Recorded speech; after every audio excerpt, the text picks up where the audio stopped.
E aí, vamos começar que nem a gente tinha imaginado, que era, na minha curiosidade de ouvir um pouquinho da sua posição hoje, uma liderança feminina numa indústria que não necessariamente já, né, que ainda é percebida como uma indústria mais machista, né? Como é que é ser uma jovem e bonita mulher aí à frente dessa operação e tendo feito uma carreira de tanto sucesso, né? E tá hoje à frente de um negócio, Bel. Vamos começar falando um pouco disso? Vamos. Renata, a gente até já conversou um pouco disso, né? Eu acho que a liderança mudou muito, né? Acho que o líder de hoje é muito diferente do líder de antes. Acho que ser mulher hoje ser líder, né? Ser uma líder mulher é um desafio adicional, porque ainda tem um tanto de resquício, um tradicionalismo, né? Assim, uma certa ainda dificuldade de enxergar as mulheres nesse papel, né? E acho que isso já mudou muito, acho que isso melhorou muito, mas também acho que melhorou muito num recorte de empresas e talvez não na grande parte das empresas, né? Então tem sempre essa questão de olhar um pouco de qual empresa, né, a gente está falando, de quais empresas que já trabalham diversidade, e aí não só feminina, né, mas outras minorias, qual é o conjunto de empresas que já olha isso de verdade como estratégia, né, como um ponto importante aí dentro da pauta.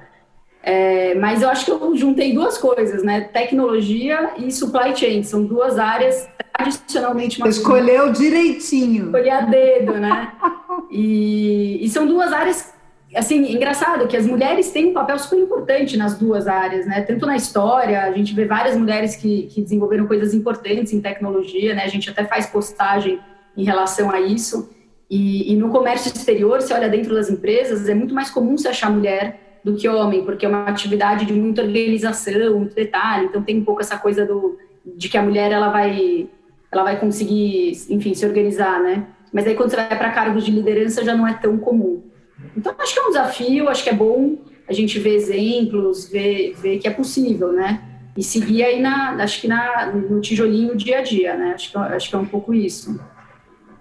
Se tivesse assim, porque você foi trilhando a carreira nesse segmento, né? Então, e como você falou agora, ainda tecnologia que a gente percebe hoje, né, uma abertura, né, particularmente na minha empresa, tem hoje uma analista de pesquisa que é apaixonada por programação, faz um monte de curso, ela fica dividindo comigo, olha, vai ter esse summit aqui, que é só para atrair mulheres para tecnologia, então a gente vê hoje um convite, inclusive, né, mas se a gente tivesse que dar assim, hoje, você diria que você se sente mais à vontade, menos preocupada, ou ainda, né, e aí remetendo talvez a 10 anos atrás, enfim, aí eu posso falar um pouquinho até de mim nisso, mas... Eu vou te devolver a pergunta, mas eu, sem dúvida, eu acho que acho que a gente vem conquistando, né, Renata, um tanto todo dia, acho que as pessoas estão mais acostumadas a ver mulheres nessa posição, estão mais acostumadas a ver mulheres em vários lugares que antes realmente não eram habitados, né, por mulheres. A tecnologia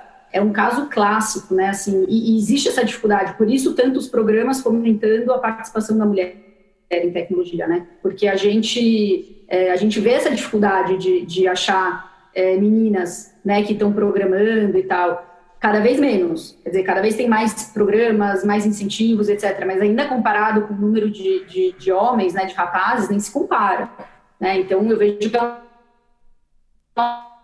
que assim, a proporção entre homens e mulheres é super diferente, né, então acho que tem uma evolução de 10 anos atrás, eu acho que isso é inegável, né, e acho que até essa outra perspectiva do que a gente espera de um líder hoje também ajuda muito nesse sentido, né, Renata? Porque o líder do passado era uma coisa mais dura, mais aquela pessoa que vai dar o caminho, né? A gente falou um pouco disso, é o líder, é o cara que fez quase que um herói ali dentro da empresa, né? E com um viés muito masculino, não necessariamente do homem, né? Mas dentro daquela coisa do homem, do feminino e do masculino, era uma pessoa muito determinada, tinha que traçar o caminho ela era aquele, não podia ter vulnerabilidades, não podia ter fragilidades, né? E isso tem um tanto do protótipo do masculino isso, né? E hoje, quando a gente pensa em liderança, acho que a gente não pensa mais nesse papel de líder, nesse desenho de líder. Eu acho que as pessoas esperam outro desenho de líder, cujo papel do feminino está mais presente, que é mais empatia, que é mais compreensão, que é um tanto de ser assertivo, mas reconhecendo mais fragilidades. E eu acho que isso vem muito do feminino. Então, isso talvez ajude também para que as mulheres se sintam mais à vontade nesse papel, porque já não tem mais tanta negação desse lado, né? A gente agora valoriza esse lado, né? Esse lado é esperado. Então, acho que evoluímos. Temos um bom caminho, mas evoluímos. Acho que é legal. Vamos. Oi? Queria ouvir a tua perspectiva, né? Do que você sente aí do seu lado. Eu acho que é legal que você traz do feminino e do masculino, porque é bem isso, né? Independia do gênero, mas sim do quanto se fala do lado masculino e que por tanto tempo era percebido como o líder ideal, né? Bom, eu me lembro de 12, 15 anos atrás de comprar terno feminino, né? Terno mesmo, né? Nem taier com saia, terno. Muito, cheguei a cogitar usar gravata uma época, só para provocar um pouco, assim. Eu acho que eu te contei, né, numa conversa, que eu lembro, assim, de quando eu comecei, de ouvir esse relato de mulheres que já estavam, enfim, em posições mais de liderança, enfim, de destaque dentro das empresas, e que me falavam que se vestiam de uma forma mais grosseira, menos delicada, porque sentiam, menos feminina, talvez porque sentiam que eram mais respeitadas no ambiente de trabalho, se estavam vestidas de uma forma mais, menos feminina, né? Exatamente, né? Hoje em dia, né?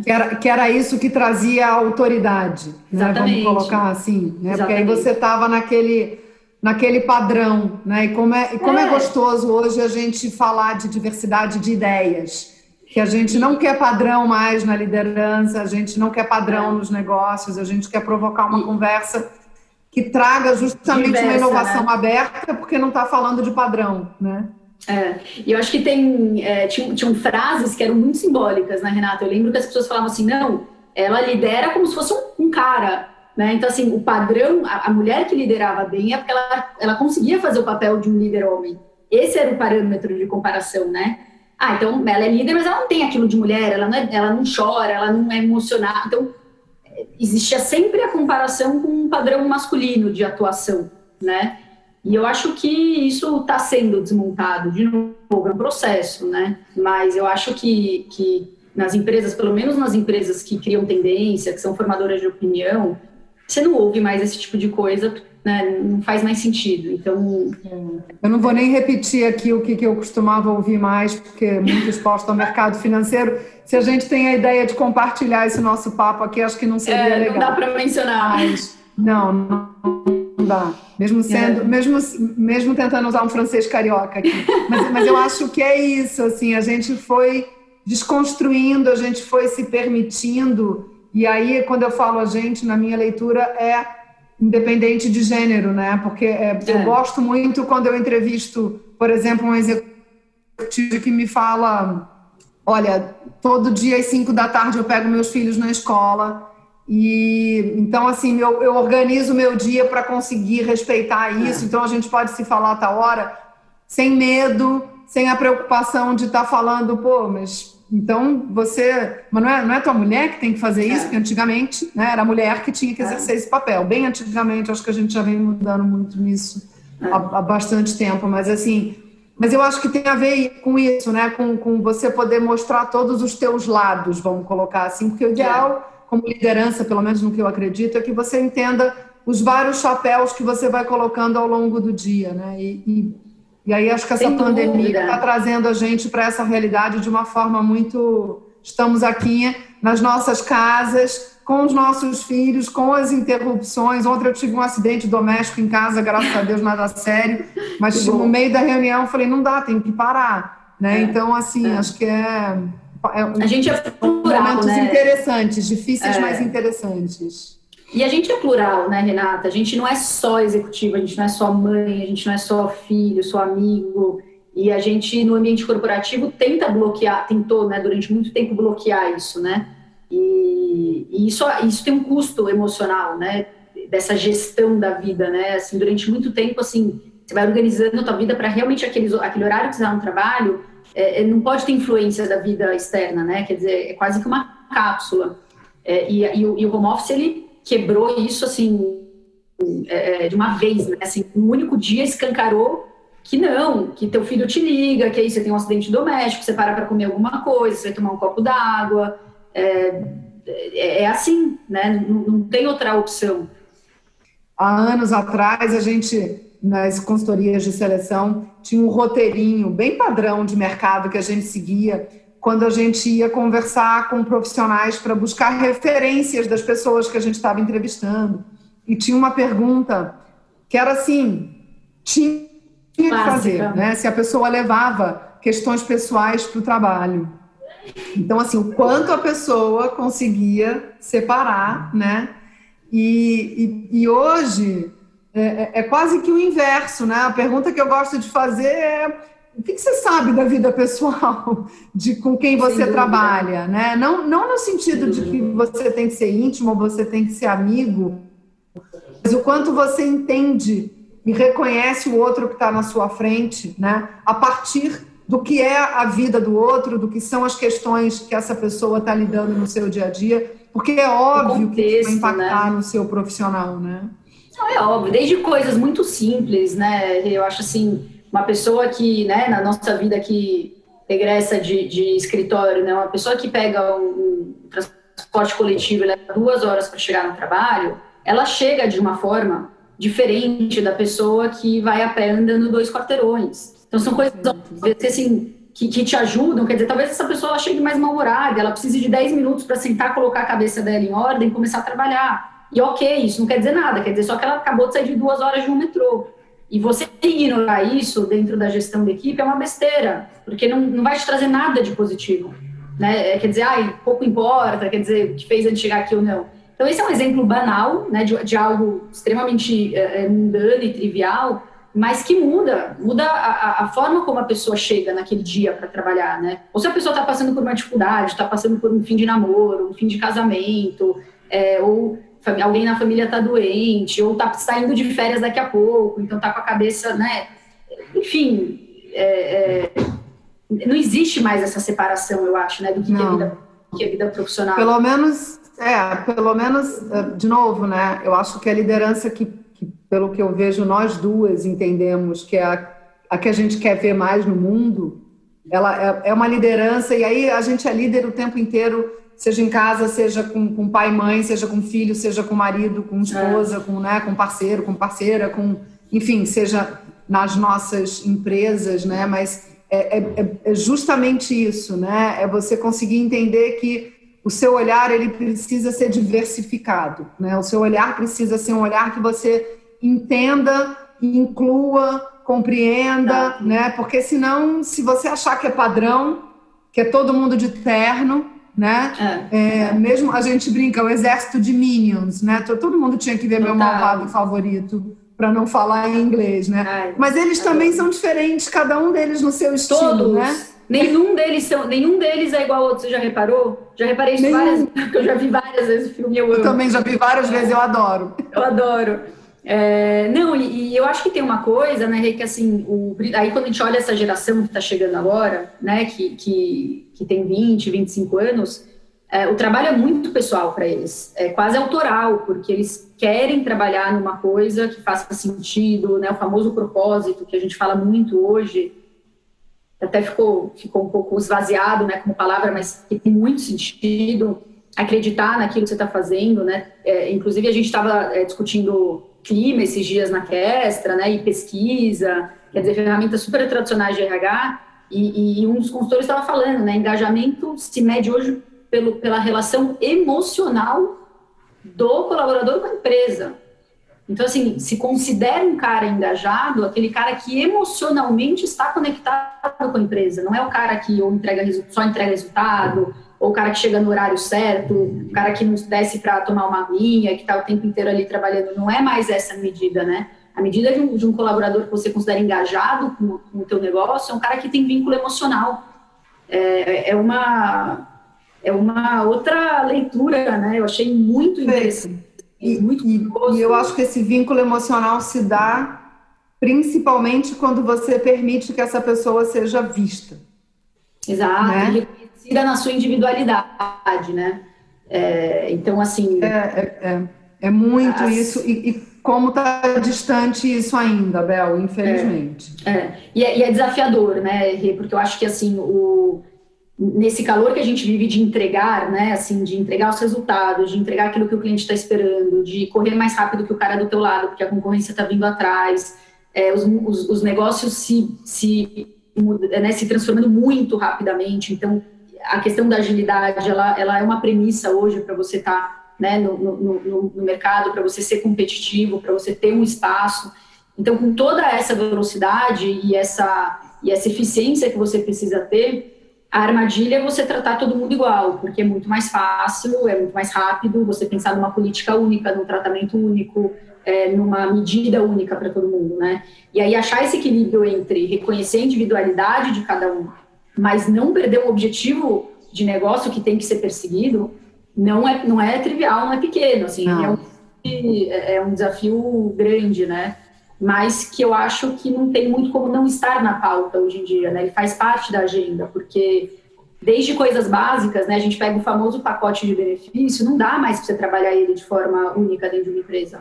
Não. Porque você está oferecendo para um cara de 18 anos que está pouquíssimo preocupado com a saúde dele, um baita plano de saúde, e para esse cara não tem valor nenhum. Ele preferia que você pagasse o Uber dele para ir no trabalho, né? Então, a percepção de valor, ela é absolutamente individual, desde coisas muito já discutidas, como um pacote de benefícios, até outras coisas um pouco mais sofisticadas, né? Como você vai liderar tal pessoa, quais são os recursos que essa pessoa tem e que você pode explorar, né, para que ela cresça, e diferente de outras pessoas. Eu acho esse um grande desafio, assim, de liderar hoje em dia, né? E é um desafio de sustentabilidade, né, Bel? Que eu acho que você trouxe aí um ponto que eu particularmente acho que é o grande dilema, né, das lideranças e suas organizações, né? Que é a visão de curtíssimo, curto, médio e longo prazo, né? Porque para de pé, né? Se você está pensando que você gostaria que esse negócio se perpetuasse, independente de você naquela cadeira como líder, né? O seu olhar ele é muito mais amplo, né? E aí sim a gente vai conseguir olhar para uma equipe diversa, né? Para uma equipe em que você dá o tempo para que as pessoas se engajem, né? Eu particularmente acredito que aí o resultado vem na intensidade que a gente espera. Mas, às vezes, sim, a rentabilidade pode ser um pouco sacrificada pensando no longo prazo, e aí, na minha leitura, pelo menos, estratégia de pessoas tem tudo a ver com isso. Mas essa não é uma conversa simples. Não é. Achar esse ponto de equilíbrio não é simples. Seria lindo dizer que a gente pode sempre estar olhando o longo prazo, e, na prática, tem momentos onde... O próximo passo ele é muito importante, quer dizer, né, os próximos... Quando a gente pensa numa startup, né, Renata, não tem mais, assim, 2 anos, do que onde eu vou estar daqui a 2 anos. Onde eu vou estar daqui a 6 meses, onde eu vou estar daqui a 3 meses, né? Então, o tempo que você tem para colocar uma estratégia em execução é muito pequeno. E aí, essa visão de longo prazo, ela entra em choque, né? Então, eu particularmente acho que assim... a gente ainda não achou, né? A gente, que eu digo assim, esse novo modelo, esse novo conjunto de empresas que está buscando liderar de outra forma, ainda não tem o manual, assim, não tem um guia, né? É aqui o equilíbrio, é uma coisa que ainda tá buscando, né? A gente vê muita gente com ações que eu não acho que são sustentáveis, né? Para usar a palavra que você escolheu, que eu acho que é muito boa, porque fica muito distante de um senso de negócio que existe e precisa ser cumprido. A minha visão é essa, né? A gente tem uma empresa, a gente trabalha pensando em resolver problemas de empresas, então isso tem que estar na pauta. E eu, do outro lado, vejo empresas muito afogadas também com o que precisa ser entregue e sem conseguir fazer esse pensamento um pouco mais longo, né? Então é super desafiador. Não, eu acho que a gente já tinha lá atrás falado um pouquinho disso, e eu gosto muito quando você traz essa questão de transparência, né, de honestidade. A gente falou de autenticidade, né, um dos valores nossos, porque eu acho que é isso, nunca vai ser suficiente. Tem sempre alguma coisa que você vai ter que trabalhar e que você vai ter que melhorar, ainda bem, né? E a liderança, independente, de novo, né, quando a gente fala de diversidade, independente de que liderança, do ponto de vista de gênero, racial, enfim, não interessa, é muito mais esse lugar do autêntico, esse lugar da vulnerabilidade, esse lugar de você poder abrir, né, de verdade a sua casa e falar, deixa eu te contar como eu sou, porque eu acho que cada vez mais é o que as pessoas estão buscando, é o que a liderança deveria ser provocada a fazer, porque eu acho que as pessoas estão finalmente, os profissionais, tirando as suas personas e fazendo escolhas, né? Então, esses dias mesmo eu escutei um feedback bárbaro e a gente vem se desafiando nisso, trabalhando com seleção de pessoas há tanto tempo, níveis, né, executivos, etc. E a parceria e o quanto a gente se aprofunda na relação com as empresas faz com que a gente veja coisas que às vezes a gente não gostaria de ver, né? E que não necessariamente a gente consegue influenciar, mudar, enfim. E aí a gente começa a ser provocado, até pelos funcionários, mas também, óbvio, por outros stakeholders que a gente conversa, do tipo, vocês vão continuar a trabalhar para essa empresa? E nós não estamos falando de empresas que o setor em si já te afasta. Nós estamos falando de empresas que são maravilhosas, pensando, né, da porta para fora, mas quando você vai para dentro, o que você está vendo do ponto de vista de liderança faz com que as pessoas falem, cara, não é legal, não é isso que eu quero, não é aqui que eu vou ficar. E eu acho que ainda tem gente que não entendeu que essa mudança já aconteceu, né? Não, já aconteceu, os clientes te exigem essa postura, né? Então, claro, para marcas mais de consumo, né, assim, B2C, eu acho, né, sofrem muito com posturas erradas, os colaboradores te exigem essa postura, então é o que você falou, dentro de casa, se você se vende, né, como uma empresa colaborativa, como uma empresa aberta, e se você não pratica isso, é muito rápida a resposta do time. Pô, a gente não é uma empresa assim, por que a gente está agindo desse jeito? Por que a gente está endossando um comportamento desse jeito? Seja às vezes de um colaborador, de um cliente, como você comentou. Então, essa responsabilidade em relação àquilo que a empresa endossa e o que ela quer ser, não tem mais como fugir disso, né? Não dá para ter máscara, não dá para ter persona. Tá todo muito desnudo, assim, né? Quer dizer, as pessoas são capazes de enxergar hoje em dia através da tua comunicação, né? De novo, seja dentro de casa ou seja fora, né? E eu acho que isso tem de vulnerabilidades, né? Como as pessoas se conectam, como a gente se conecta com o outro através das nossas vulnerabilidades, né? E não através das nossas fortalezas, né? Então, em geral, você se sente muito conectado com uma pessoa que, por exemplo, passou uma situação muito difícil igual você, e aí você pode se sentir realmente vinculado a essa pessoa, né? Porque existe uma fragilidade, uma vulnerabilidade em comum. Dentro das empresas também é assim, né? Então, mais do que nunca é hora de admitir os erros e não tentar passar maquiagem, porque não cabe mais, não fica mais, as pessoas percebem que aquilo não... Né? Então, se teve uma ação errada, se teve uma postura errada, eu realmente acho que não cabe mais nenhuma outra postura, a não ser erramos, né? E nesse erramos, as pessoas se engajam, se sentem emocionalmente conectadas, porque todo mundo erra, porque todo mundo tem fragilidade, porque todo mundo tem vulnerabilidade. E aí eu acho que se dá um vínculo que é o vínculo possível, principalmente com essa geração. Eu não vejo outro vínculo possível com essa geração, né? A proposta de valor que a gente via quando a gente estava chegando no mercado, de fazer uma carreira, de ter um pacote financeiro muito bacana, de ter um status, né, de uma posição, isso não brilha mais para esse pessoal. Então, que carro que vai estar no pacote, né? Não interessa mais, né? Assim, é maluco pensar, né? Nossa Senhora, em 10, 15 anos isso perdeu totalmente o sentido, né? Totalmente sentido, é muito interessante isso. E volta no que você estava falando, parece que é banal o pacote de benefícios, mas não é não, porque hoje você está falando de oferecer, de novo, coisas completamente diferentes do que para a nossa geração era o que a gente almejava, né? Então, eu acho que é uma realidade muito diferente e a gente está vendo isso com os nossos filhos em casa, né? Eu tenho uma grande amiga que durante muitos anos trabalhou no mercado de comunicação e teve uma agência, vendeu agência de comunicação e mergulhou na literatura, que é a grande paixão dela, né? E hoje é livreira, tem uma livraria de rua deliciosa, charmosérrima, fazendo propaganda aqui, chama Mandarina, aqui no Baixo Pinheiros. E a gente eu fiz um coaching literário com ela, porque ela brincava comigo que eu nem vou contar os títulos dos livros que eu lia. Ela falou, não é possível, você tem que conseguir abrir um pouco a cabeça, independente dos livros de negócio, né?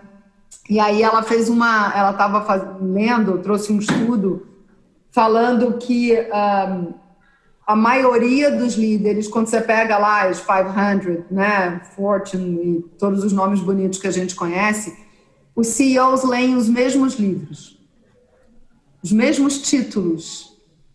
Todo mundo lê a mesma coisa. E é bacana dizer que está lendo aquele livro. Sem dúvida. De verdade, aonde você está se desafiando? De verdade, aonde você está experimentando?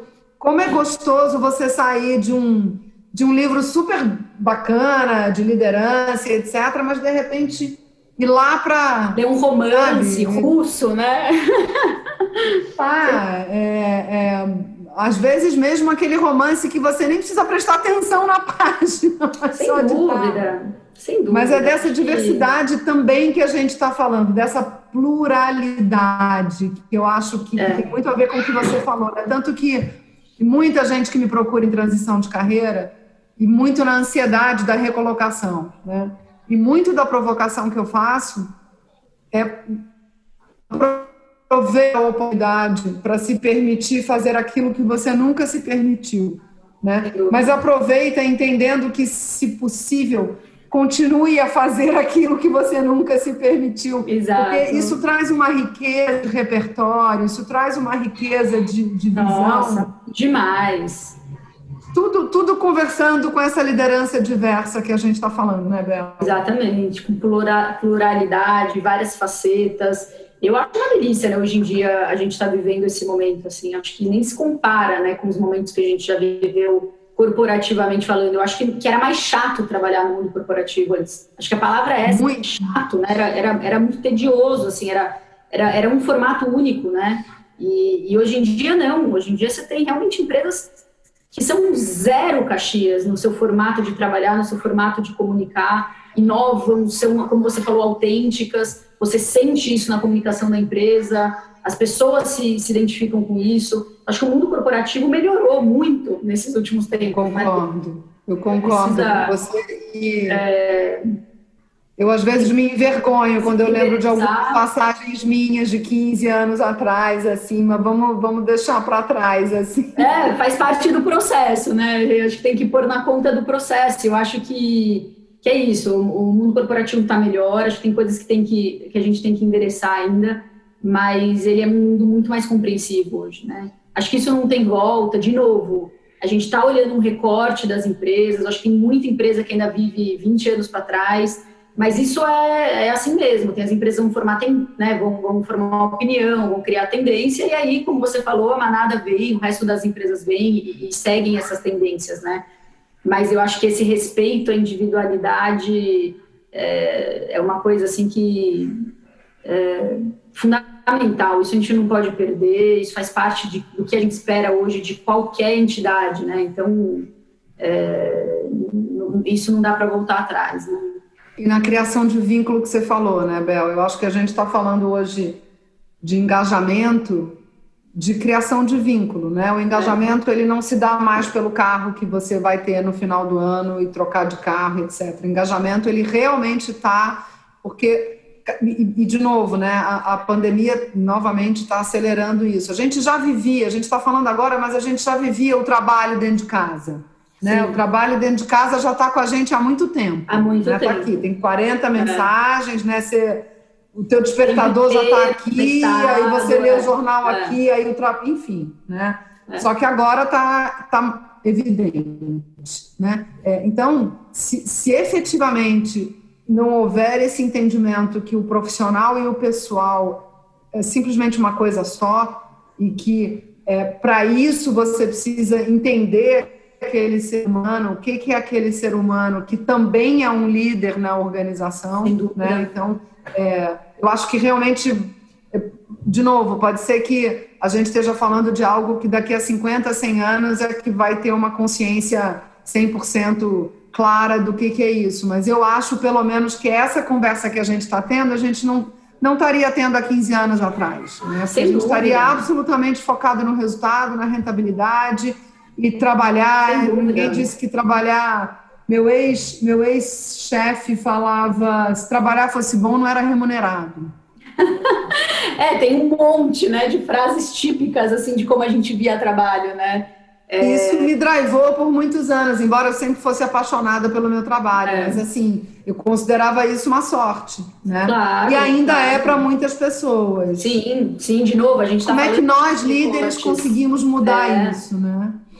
E aí eu acho que tem um contraponto, né, que assim, de novo, desses desafios de equilíbrio, que como é que a gente faz para ter esse engajamento, para ter esse prazer, para entender que é uma relação emocional também, mas para não perder de vista que é um trabalho e que existe um caminho a ser cumprido, né? Então a gente fala muito disso também, de como também hoje em dia as pessoas têm uma expectativa de muito crescimento muito rápido, de que possam participar de todas as decisões, né? De que eu acho que uma expectativa que talvez não englobe aquele trabalho duro de dia a dia mesmo, que vai acontecer, né? Que tem que acontecer. Então, não é porque a gente pergunta o porquê, porque a gente quer saber as coisas, o contexto, e quer estar engajado emocionalmente, isso não é um contraponto à relação do dia a dia, né? Claro que não, pelo contrário, é você entender que existem obrigações, existem... Exato. Sim, né? Exato, porque senão o trabalho ele fica um céu de brigadeiro, né? Que é uma coisa... Total. Acho que isso é um dos grandes problemas hoje, assim, tem uma falsa venda, né? Do que é trabalhar continuo. Boa.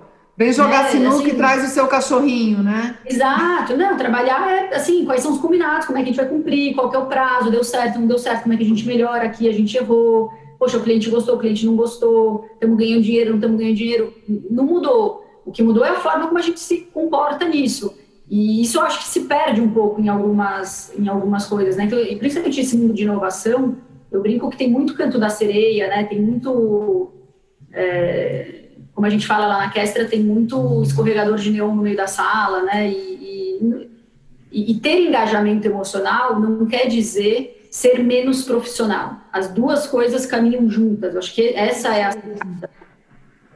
Acho que sua filha passou atrás de você uma hora e você falando agora me levou para o 9º mês de gravidez, 8º para o 9º mês. Eu estou com uma pessoa grávida no escritório também, e ela falando...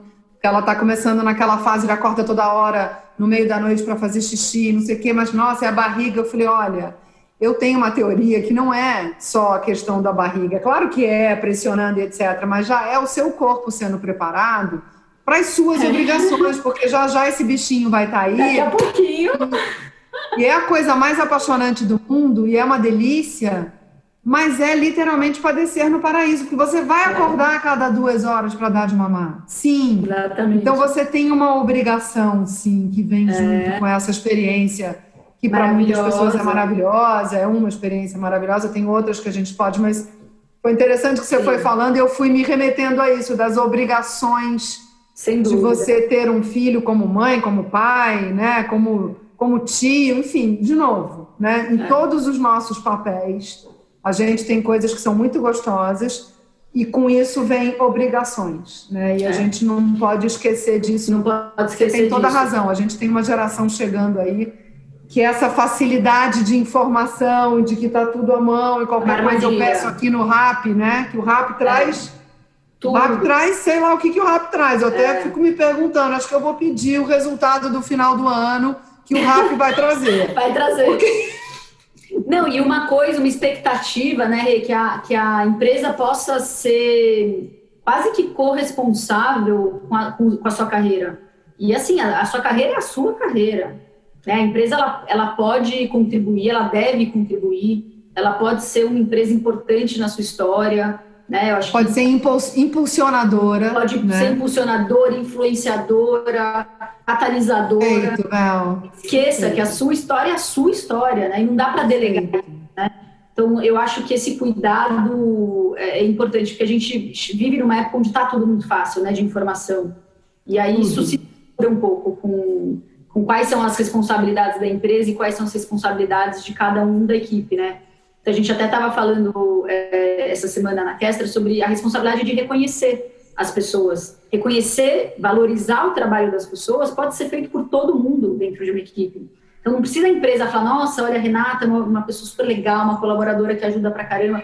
Todo mundo dentro da empresa tem a responsabilidade de falar, Renata, legal o que você tem feito aqui por nós, né? Então, essa coisa do que é eu e do que é empresa é muito interessante, assim, como olhar isso hoje em dia, né? Muito interessante, muito difícil. E, de novo, né, também você entender o quanto você respeita o outro e não só espera do outro, o que vem, né? Como é que você também reconhece aquele time, entende aonde cada um está contribuindo, né? E, de novo, não fala de padrões, enfim, é uma conversa, uma conversa, de novo, né? Que desafia, porque cada hora está vindo de uma maneira e, de novo, numa geração também que chega com esse nível de superficialidade, porque a gente não lê mais uma matéria inteira, a gente lê as primeiras... De tanta coisa que a gente lê, né? De tanta coisa que chega. De novo, daquilo que vem muito rápido, né? Por isso a brincadeira do rap, né? Então tem a ver com o que você está falando. Então tem um desafio interessante aí do tempo das coisas, né? Acho que vão alguns anos aí para a gente entender os primeiros efeitos desse momento que a gente está vivendo, que eu não acho que é só pandemia, eu concordo com você, isso já vem de antes. Eu acho que isso é um efeito das novas chegando, é um efeito da nossa vida, da nossa evolução como ser humano, como sociedade, das coisas que a gente espera hoje, que a gente não esperava no passado. É um efeito da transformação digital que a gente vive na nossa vida e que a gente transporta para o ambiente de trabalho. Então, por exemplo, a gente tem acesso, como você falou, a muita informação. A gente entende hoje que informação é democrática. Uma informação não democrática, para a gente, não é natural. Ela tem algo errado. Quando você entra na empresa e você tem informações que não estão democráticas na empresa, isso causa estranheza, né? Então, a gente transporta as nossas expectativas de pessoa física, né, para as pessoas jurídicas.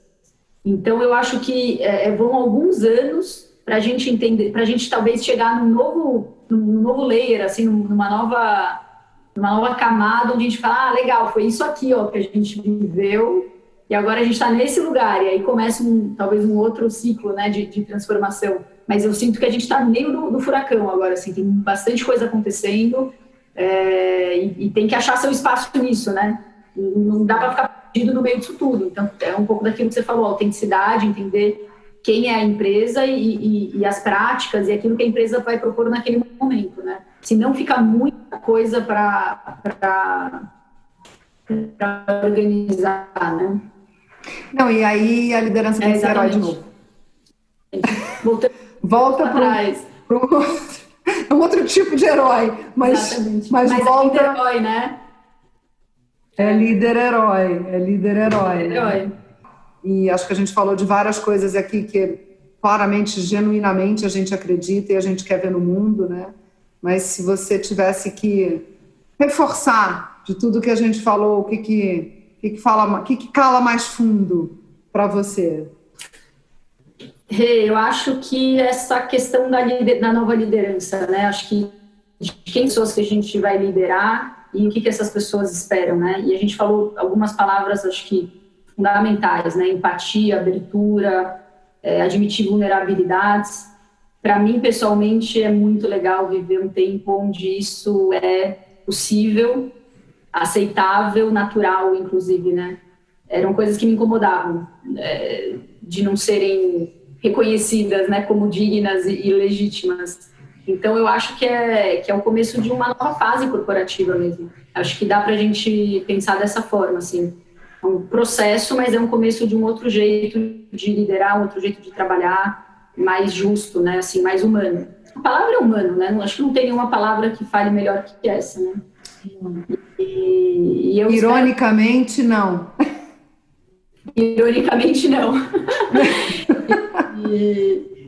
E eu espero que a gente possa tomar um café em breve, né? Eu estou morrendo de saudade de tomar café com as pessoas. Eu amo café. A gente pode tomar na Mandarina, porque inclusive eu participava de um clube de leitura antes da pandemia lá na Mandarina, que você... Que delícia, Bel! Não sabia, olha só, gente. Que coincidência. Delícia não, né? Não é coincidência. Eu particularmente não acredito em coincidência. E eu morro de saudade de tomar um café com as pessoas, assim, é o meu programa favorito, e quando a gente puder voltar a fazer esse tipo de programa, eu te convido para a gente tomar um cafezinho. Na Mandarina. Na Mandarina. Fechou. Delícia. Legal. Tá bom? Tá bom. Obrigada, Rê, pelo papo. Obrigada.